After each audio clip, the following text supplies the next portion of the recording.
Hey everyone, welcome back to Twinges 英会話。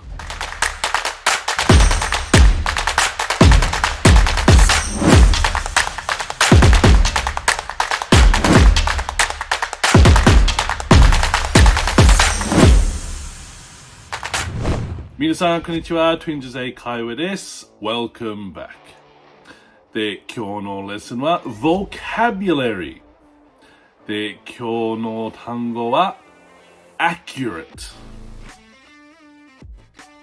accurate、英語という意味は to be correct in details or to be exact。詳細に正しいと、ちょうど。例えば The report he gave was very accurate. 彼の報告はとっても正確だった。で、もう一つ This watch is not accurate. It's too old.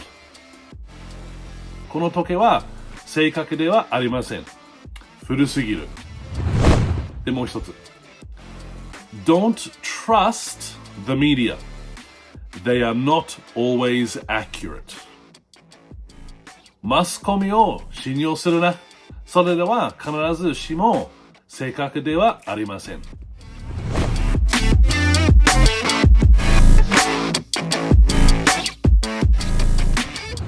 で、最後もう一つ。